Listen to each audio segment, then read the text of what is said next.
Bonjour mademoiselle, bonjour monsieur. 59e séance, PNL, la carte ou le modèle du monde, les mécanismes linguistiques. C'est les mécanismes de la parole. C'est ce qui va permettre à l'être humain que nous sommes, quel que soit le sexe, d'emmagasiner dans notre cerveau tout ce qui vient de l'extérieur et qui va construire l'être humain que nous sommes au fur et à mesure des années. Voilà. Ces mécanismes linguistiques sont au nombre de 3. La généralisation, le processus de sélection et la distorsion. La généralisation, c'est le mécanisme qui nous permet de transférer à tout un ensemble les caractéristiques de certains éléments de cet ensemble. Ce mécanisme est à l'origine des automatismes, il permet nos apprentissages qui deviennent automatiques après plusieurs expériences. Exemple, marche, écriture, faire du vélo et bien autre chose, conduire une voiture. Ça veut dire en clair quoi? Ça veut dire que dès qu'on a une conscience et qu'on arrive à un certain âge, je veux dire, où on parle, où on a pris la conscience, je veux dire entre 5 et 10 ans, on a acquis déjà un vocabulaire et on va, à partir de certains mécanismes, enregistrer ce qui vient de l'extérieur. Voilà, avec même les émotions, avec plein de choses, mais voilà, tout ce qui vient de l'extérieur, dans la famille, à l'école, dans le travail, dans le sport, dans les loisirs, partout, voilà. Et ensuite, on a un résultat qui est dans notre cerveau. Et bien, c'est ces mécanismes-là que je vais essayer de vous expliquer simplement et qui sont la transition entre la réalité et ce que nous avons enregistré, qui n'est pas tout à fait pareil. Donc, l'inconvénient de la généralisation, c'est qu'il nous est extrêmement difficile de revenir dessus. Les croyances sont des généralisations, certaines sont aidantes, certaines nous limitent. Oui, ça veut dire que à partir d'un certain âge, on a eu plusieurs expériences. Par exemple, on aurait fait du vélo et on aurait fait plusieurs chutes. On dirait que le vélo, c'est très dangereux, alors que c'est pas vrai. C'est peut-être parce qu'on avait été imprudent, peut-être parce qu'on nous a pas bien appris le vélo, etc. Et après, ça reste dans le cerveau.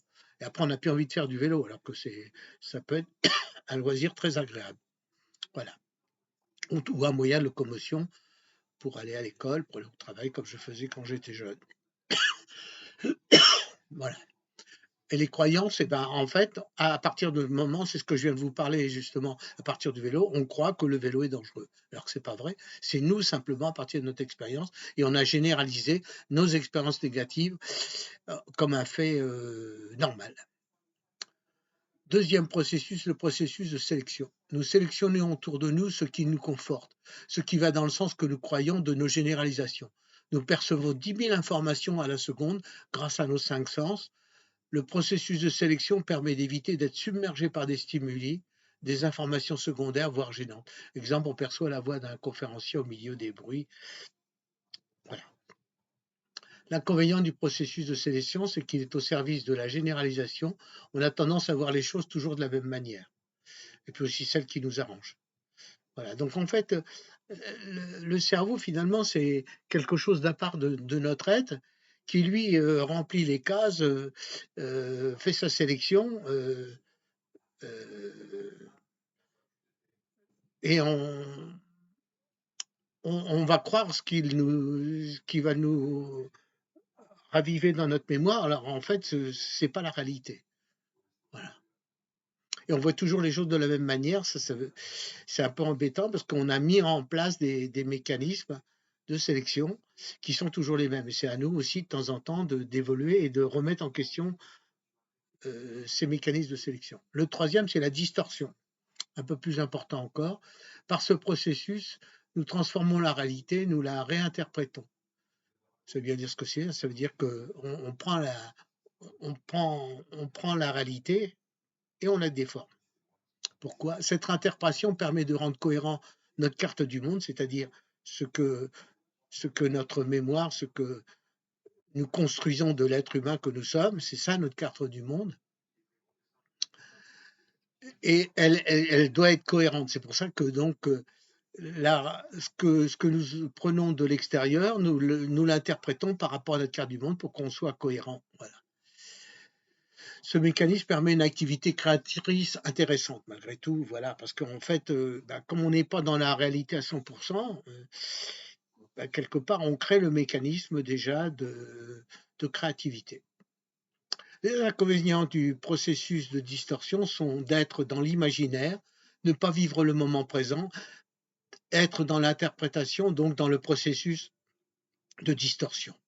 Voilà un petit peu schématiquement les 3 éléments importants. Voilà.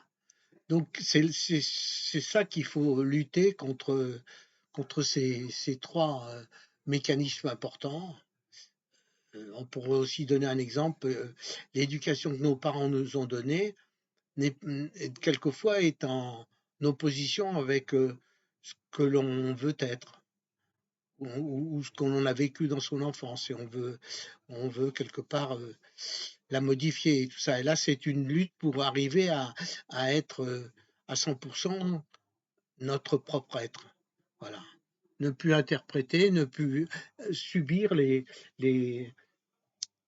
ce qu'on nous a dit, mais avoir notre propre conscience, nos propres mots, nos propres langages, nos propres habitudes aussi, bien sûr, hein, nos propres généralisations, mais qu'on peut faire évoluer au fur et à mesure de notre expérience, puis les remettre en question au fur et à mesure des expériences. C'est ça qui est important. Voilà. Maintenant, c'est à vous de laquer. Faites vos commentaires afin d'enrichir le débat. Voilà. Bonne soirée et à la 60e séance la semaine prochaine. Merci encore. Au revoir.